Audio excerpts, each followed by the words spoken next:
Et bonjour à tous. Aujourd'hui on se retrouve pour une petite vidéo d'un pain qui va changer un petit peu d'habitude.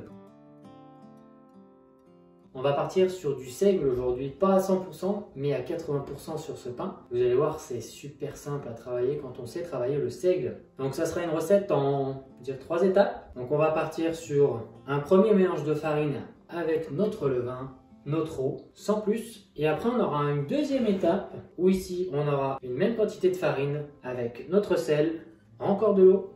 Et côté facultatif, les graines. Donc aujourd'hui, je vais partir sur un pain que j'aime beaucoup. Un pain très intense au niveau des graines, donc seigle principalement et avec du blé intégral. Donc on va venir chercher un peu le son du blé pour avoir les fibres, les minéraux. Et puis le côté graines, donc, qui est totalement facultatif aujourd'hui. Ça pourrait être du zeste de citron, ça pourrait être avec du miel aussi.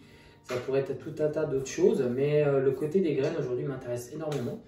Et cette recette peut se faire sans ça, il n'y a aucun problème avec ceci. Donc on va démarrer tout de suite, sans plus attendre. Première étape que vous allez réaliser avant de commencer le pétrissage de votre pâte. Donc vous allez venir tirer votre eau de votre robinet si elle sort très chaude. Soit vous pouvez utiliser une bouilloire à thé par exemple, ça fera très bien l'affaire, ou la chauffer à la casserole. Donc on aura besoin d'une eau située entre 50 et 70 degrés. Donc ici mon eau était à 57 il y a quelques minutes. Donc elle devrait être dans ces eaux-là. Donc le pain de seigle est un pain qui se pétrit vraiment de préférence avec une eau chaude, comme on va le faire aujourd'hui, et ce qui aura déjà plusieurs bénéfices. Donc ça va accélérer la fermentation, ça va permettre de travailler différemment le pain, et vous allez voir que ça sera beaucoup moins compliqué ce que vous pouvez penser et avoir peut-être comme avis sur le pain de seigle. Allez, 54, ça monte encore un peu.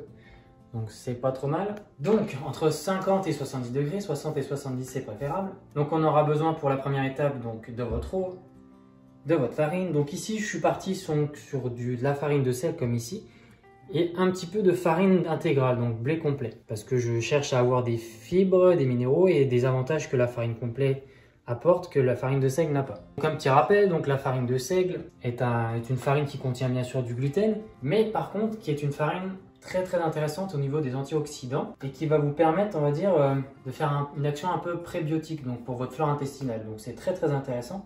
Et bien sûr, elle contient des protéines que ne contient pas la farine complète, par exemple, ou la farine blanche. Et on va partir ici. Donc moi, personnellement, j'ai qu'un levain de blé intégral, donc farine complète. Donc il fera parfaitement l'affaire. Donc ici, au niveau de la farine, on va partir comme la majorité de mes recettes sur 1 kg de farine. Donc on a 400 de seigle et 100 g de blé complet, donc blé intégral. Donc on va venir mettre entre 400 et 500 de levain. Donc c'est effectivement énorme. Mais c'est ce qui fait la nature du pain de seigle, donc c'est sa richesse, on va dire, au niveau du ferment. Hop, petit 400 g. Et on va venir verser notre eau donc au même poids que la farine, donc c'est-à-dire 500 g.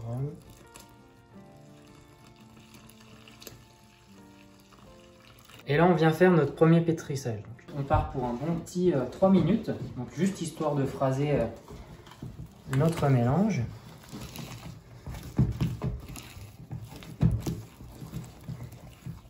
Une fois que votre mélange de 3 minutes est terminé, donc raclez bien les bords, regroupez bien votre masse et là on va venir couvrir notre pâte et la faire fermenter 1 heure à couvert sur votre four. On va venir placer donc notre pâte au-dessus de votre four que vous allez venir préchauffer à 500 Fahrenheit ou 250 degrés Celsius. C'est vraiment important de venir couvrir votre seigle parce que c'est une pâte qui a tendance à croûter assez facilement. On la place ici durant 1 heure et après on va revenir rafraîchir notre pâte, donc ici qui est en train de fermenter, avec le sel, la farine, l'eau et les céréales facultatifs. Pendant notre heure de fermentation, on va voir quelques petites choses pour s'occuper. Non, pas ça exactement. Ça c'est un pain à l'étude, encore à l'essai. Donc au niveau orge et avoine, donc que je suis en train de tester. Donc on verra ça un peu plus tard, donc, mais très intéressant et avec une mie plutôt acide et quelque chose qui devrait être agréable donc, dans une prochaine vidéo. Donc on va parler un petit peu de tout ce qui est moule et bannetons et puis de nos graines. On a ici donc la deuxième partie de notre rafraîchi pétrissage. Donc on aura même mélange 400 g de seigle, 100 g de blé entier ou blé complet, le sel, donc on est à 18 g au kilo de farine. On viendra y ajouter un petit peu d'eau pour l'aider à se dissoudre. Je vais mettre 40% du poids de la farine en graines. Donc ici on a donc flocons d'avoine, graines de tournesol et graines de courge que je suis venu torréfier au four, graines de sésame blanc noir, graines de millet et graines de lin. Ça me fait un beau petit mélange. Donc c'est pareil, hein, au niveau des graines, c'est en fonction de ce que vous avez, mais donc le 40% est juste la règle à respecter. Et après on va partir sur des moules. Petit changement de dernière minute du coup, au lieu de partir sur 2 pains qui vont se ressembler, on va partir sur un pain en moule et un pain en banneton, ce qui va nous permettre de voir 2 formes de pain et 2 types de cuisson différents, donc 2 résultats différents qui seront bien plus intéressants à regarder. Nous revoilà après 1 heure de fermentation. Donc comme vous pouvez le voir là, il y a eu une fermentation et comme je le disais tout à l'heure, il est important de couvrir le pain. Donc comme vous pouvez le voir, ça a quand même un peu croûté. Donc là, on peut voir que ça a bougé, donc c'est parfait, c'est ce qu'on voulait. Donc vos matières premières sont pesées. Donc on a nos graines, on a notre farine, on a notre sel qui est dilué un peu avec de l'eau. Et on a notre eau, donc il va être très important donc surveiller votre température. Donc j'ai une eau à 55,4, de surveiller la température de votre pâte, donc qui ne doit pas descendre en dessous de 30 degrés. On va y aller tout de suite, donc avec notre farine. Ici l'eau avec le sel et je vais donc monter à 500 g d'eau.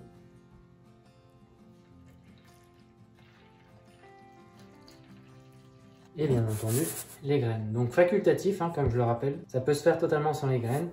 Et bien sûr, vous pouvez diviser la recette par 2 ou plus. Donc on est parti pour 5 minutes.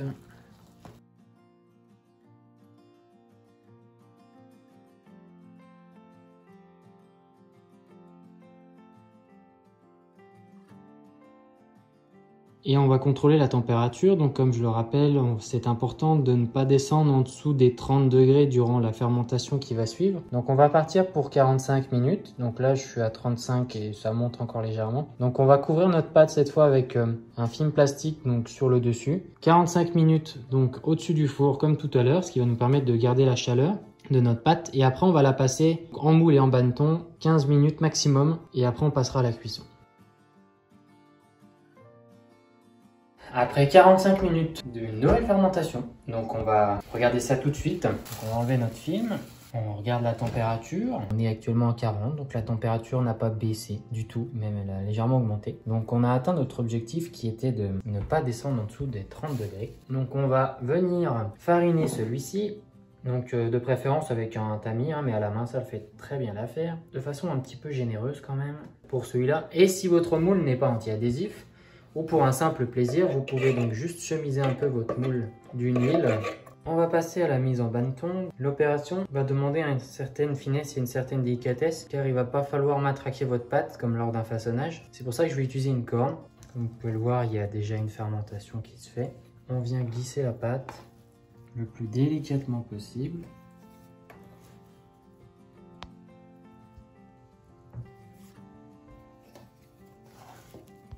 Le but étant que ça soit quand même égal un peu de part et d'autre du pain. Donc comme vous pouvez le voir, le gros de la fermentation se fait en masse et assez rapidement dû à la température de l'eau qu'on incorpore dans le seigle. On va la laisser comme ça. Vous pouvez redonner un petit coup de farine très léger dessus, c'est pas obligatoire. Pour celui-là, on a terminé et on va passer à notre moule à pain de mie. Un moule à gâteau peut très bien faire l'affaire, hein, je le rappelle.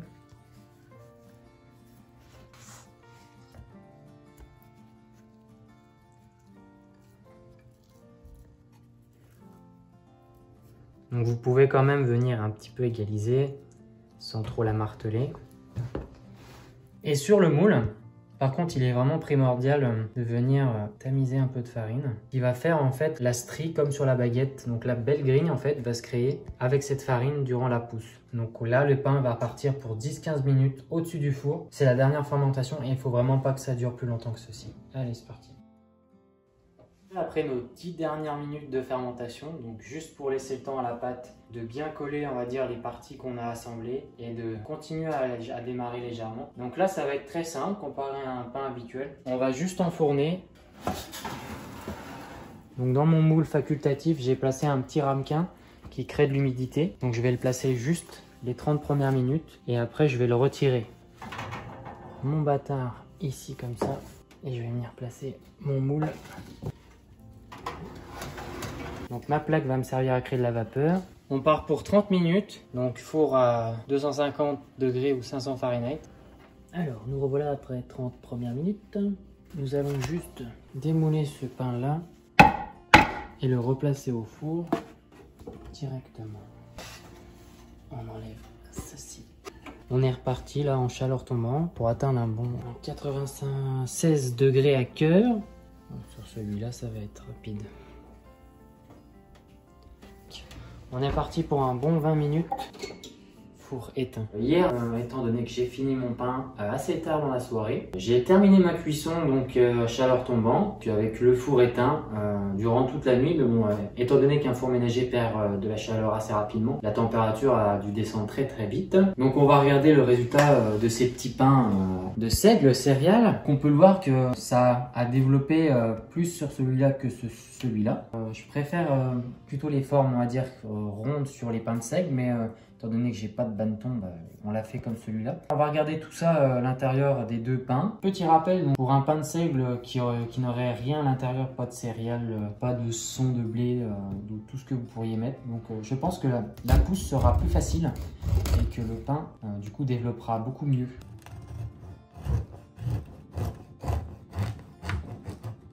Donc le signe d'un pain de seigle, on va dire, qui est bien cuit, c'est que votre couteau doit ressortir propre. Donc c'est pas un drame si vous avez une mie collante, mais c'est généralement, on va dire, un pain de seigle du coup qui manque un peu de cuisson. Donc là, le couteau il ressort nickel quoi. Donc on regardera avec celui de droite s'il y a une grosse différence. Donc, on a une mie qui colle légèrement au doigt, donc pour du pain de seigle c'est tout à fait normal, et vraiment très dense au niveau des graines, il y en a vraiment beaucoup, mais c'est ce que je recherchais. Et puis on a nos petits bulles d'air de fermentation, c'est très intéressant. Donc au niveau de l'odeur, je pense que au niveau de l'odeur, donc on a vraiment cette odeur de graines torréfiées là, donc ça sent petites bonnes effluves de seigle là, mais vraiment beaucoup les graines quoi. Donc on a vraiment ce côté graine que j'adore avec le seigle, donc qui ne plaît peut-être pas à tout le monde, mais qui est vraiment exceptionnel. Donc on va couper celui-là, puis on goûtera un petit peu après pour se faire une idée, mais je pense que globalement c'est la même chose. Donc là pour celui-là, il est plutôt bien cuit, mais on peut voir qu'ici il y a eu un petit affaissement, donc ça veut dire que le pain n'a pas été cuit, on va dire, convenablement jusqu'à la fin. Donc voilà, c'est on va dire le petit inconvénient d'avoir deux formats de pain dans un même four ménager. On peut pas avec le seigle le sortir et puis le remettre plus tard. Donc voilà, la mie colle beaucoup plus au doigt. On voit que le couteau a aplati un peu l'alvéolage de la mie. C'est signe qu'il y a un petit manque de cuisson, mais bon, c'est pas dramatique en soi parce que le couteau ne ressort pas du tout taché. Donc c'est pas trop mal, mais comme on peut voir, quand vous ferez un pain comme celui-là à la maison, privilégiez deux formats identiques plutôt qu'un format qui est beaucoup plus plat comme celui-là et un format qui demande beaucoup plus de cuisson comme celui-là. Donc on peut voir une petite différence et on peut voir une petite erreur qu'il faudra éviter de reproduire chez vous. Mais le résultat restera très bon.